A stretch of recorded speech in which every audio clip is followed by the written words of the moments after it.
मुख्यमंत्री जयराम ठाकुर की अध्यक्षता में बुधवार को हुई कैबिनेट की बैठक में अहम फैसले लिए गए। कैबिनेट की बैठक में राष्ट्रीय स्वास्थ्य मिशन के तहत विभिन्न श्रेणियों के 320 पदों को अनुबंध आधार पर भरने का निर्णय लिया गया। राज्य के बागवानों को राहत प्रदान करने के लिए 1 अप्रैल 2022 से एचपीएमसी और खुले बाजार से खरीदी गई पैकेजिंग सामग्री, कार्टन और ट्रे पर 6% सब्सिडी की प्रतिपूर्ति के लिए कार्योत्तर स्वीकृति प्रदान की गई। इसके लिए कार्टन और ट्रे का जीएसटी भुगतान बिल, बेकरी प्रमाण और आधार के साथ जुड़े बैंक खाते का विवरण प्रदान करना होगा।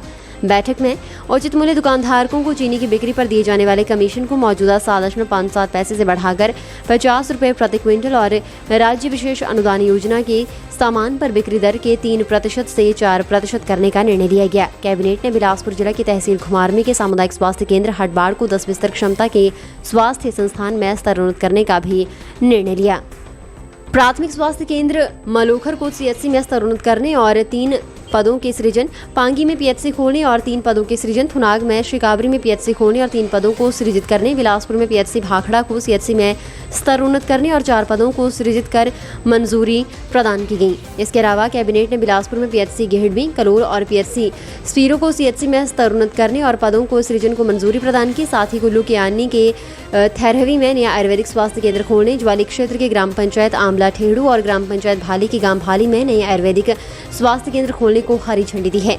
कैबिनेट ने कसौली के परवाणु, सोलन के जाड़ला, पारमपुर के मतेहड़ और गांव और श्री नैना देवी में नया आयुर्वेदिक स्वास्थ्य केंद्र खोलने को मंजूरी प्रदान की है। इसके अलावा गढ़खल में आयुर्वेदिक स्वास्थ्य केंद्र को 20 बिस्तर क्षमता के आयुर्वेदिक अस्पताल में स्तरोन्नत करने और इसके संचालन के लिए विभिन्न श्रेणियों की 11 पद सृजित कर भरने को मंजूरी प्रदान की गई है। मंत्रिमंडल ने विवेकानंद केंद्र, नाभा एस्टेट, शिमला को हर्बल गार्डन और ध्यान केंद्र के निर्माण के लिए 1,54,647 रुपये वार्षिक पट्टे पर अतिरिक्त भूमि आवंटित करने को भी स्वीकृति प्रदान की गई है। प्रत्येक 5 वर्ष बाद इसका 5% की वृद्धि के साथ अगले 30 वर्षों के लिए किराया बढ़ाया जाएगा। कैबिनेट ने कुल्लू के कियाणी में नया प्राथमिक विद्यालय खोलने, शाहपुर के रेडकुमार, नालागढ़ के बरुणा और नादौन के गलोड़ में नया कॉलेज खोलने और प्रत्येक महाविद्यालय के लिए विभिन्न श्रेणियों के 16 पद सृजित कर भरने को भी स्वीकृति प्रदान की है।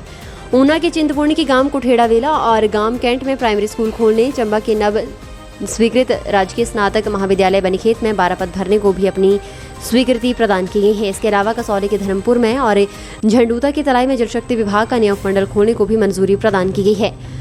पॉलिटेक्निकल महाविद्यालय कंडाघाट में इलेक्ट्रिकल इंजीनियरिंग में डिप्लोमा पाठ्यक्रम और कांगड़ा के पॉलिटेक्निकल महाविद्यालय तलबाड़ में फार्मेसी में डिप्लोमा शुरू करने और विभिन्न श्रेणियों के आवश्यक पद सृजित कर भरने का भी निर्णय लिया गया है। कांगड़ा के शाहपुर में नया उप अग्निशमन केंद्र खोलने और विभिन्न श्रेणियों के 23 पद सृजित कर भरने, इस उप अग्निशमन केंद्र के लिए 3 दमकल वाहन खरीदने को भी स्वीकृति प्रदान की गई है। कैबिनेट ने शहीदों के सम्मान में सिरमौर के कोटरी व्यास स्कूल का नाम बदलकर शहीद कमलकांत मेमोरियल रखने, सुनो का नाम शहीद रविंद्र सिंह चौहान पाठशाला, मानपुर देवरा का नाम शहीद मोहन सिंह मेमोरियल विद्यालय और बानौर का नाम शहीद राजेंद्र सिंह मेमोरियल रखने को मंजूरी प्रदान की है। शिमला से न्यूज़ सुपर भारत के लिए ब्यूरो रिपोर्ट और बड़ी खबरों के लिए बने रहे न्यूज़ सुपर भारत के साथ।